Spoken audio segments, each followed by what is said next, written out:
Forgive me if I'm a little out of breath and disheveled. I've been chasing a Snorlax around the parking lot, and I did not catch him. Anyway, I don't know if I'm going to be able to grade the discussion forums this week just because I am slammed and all sorts of stuff has been happening. Man, I'm not used to this whole walking thing. So last week we ended off with the Puritans, and we looked at the Puritan literature and some of the differences between Christianity as it existed then, Christianity as it exists now. Now we get to kind of walk away from that just a tiny bit and get an idea of what literature looked like as America pulled away from theocracy. This is important because one of the biggest, most defining facets of America in the colonial era was the fact that we had easy access to a printing press, meaning you could mass produce books and pamphlets relatively easy. This made it to where people all over the country, all the 13 colonies at least, were, everybody and their mother had a political newspaper. It was like Uncle Bob's moonshine recipes and political news. And people would buy these papers and read them. It was huge. I mean, Ben Franklin had his own. And you could easily put out a political tract or pamphlet. And these tracts and pamphlets would get incredibly popular. And a lot of the political thought that grew out of America in the colonial era, leading up into the drafting of the Constitution, is a product of this massive participation of all people in the politics of their day. This was huge, really significant.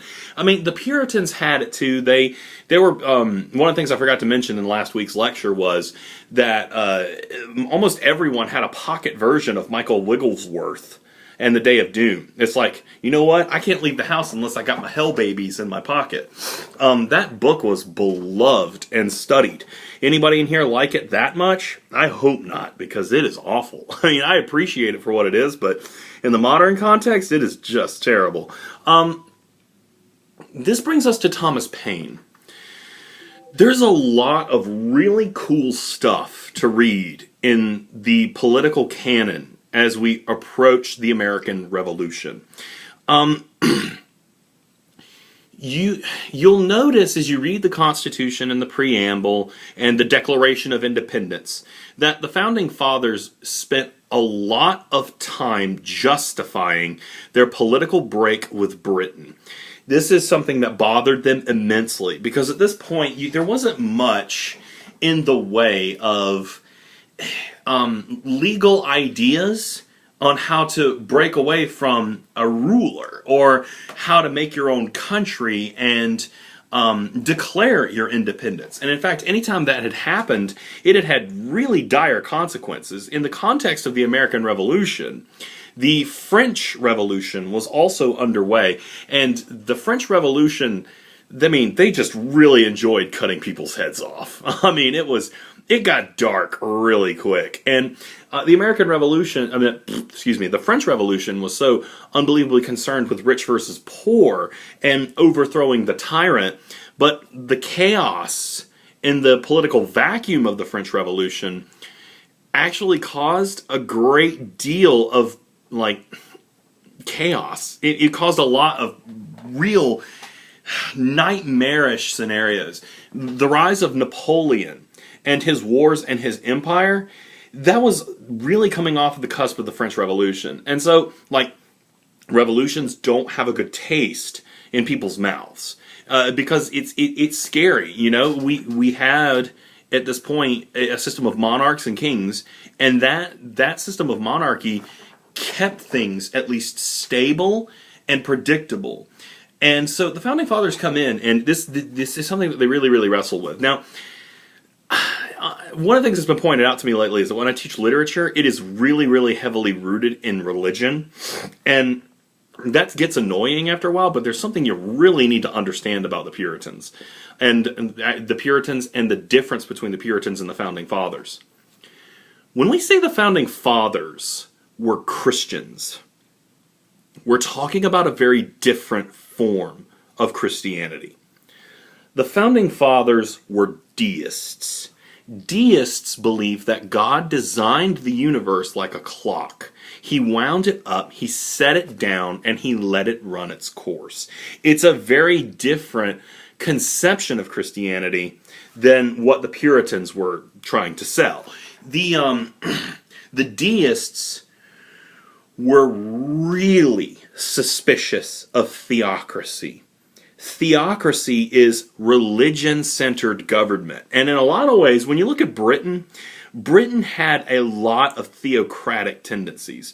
The Catholic Church was its own governing body, and Britain basically put forth its own version of Protestantism in the form of the Anglican Church.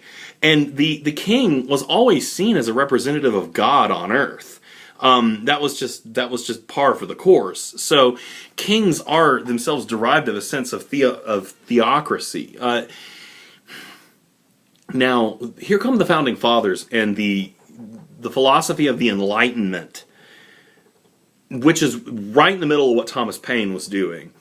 The Enlightenment puts forth things like rationality and reason and science, experiment, observation. It's not that they were atheists. They weren't. These were guys who attended church. But they just didn't buy into it that much. They weren't as invested in the Christianity as we often give them credit for. God, in a sense, can be used as a kind of place marker. That, we're endowed certain unalienable rights by our Lord, our Creator, and it's like, that's a catch-all term for them. Because, even though their deism was rooted in Christianity, a lot of them wouldn't have gone so far as to try to identify who that God was. And so, Paine is a little bit different, and the fact is that he kind of buys into the Christianity a little bit more. And in that note, if you read really closely the section I gave you on Paine, the first section, he sounds a lot like Jonathan Edwards. And the real power of the American Crisis in this first section is the fact that he is just so going after King George. And he is implicating him, and he's making King George an agent of the devil. And he is making the point that God is on our side. God is on our side. And in essence, turning King George into a kind of servant of the devil. An evil that must be vanquished because of the bad things that he had done. And this really is the influential marker here. The Founding Fathers justified the revolution based in the wrongdoing of their ruler. Puritans wouldn't do stuff like that. Puritans were happy to be a colony. They ran away from Britain so that they could go and practice their religion freely somewhere else. But at the same time, there was much less of an application of the Puritan religion to the politics at that time. They probably would have hated the king at that point, but they weren't so quick to completely throw off the shackles of colonialism and the support that they would have gotten from Britain. Now, here come the Founding Fathers. The deism of the Founding Fathers assumes that there really isn't any predestination. Predestination flies in the face of what the Founding Fathers were trying to do.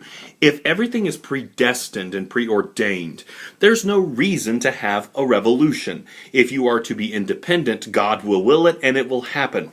Thomas Paine does not buy into that. He is fueling the flames of the revolution. He is really whipping his people up. And this was something that he had to do, that the Founding Fathers had to do, to write from a perspective that we're taking our destiny into our own hands. We're creating something new. We are throwing off the yoke of oppression.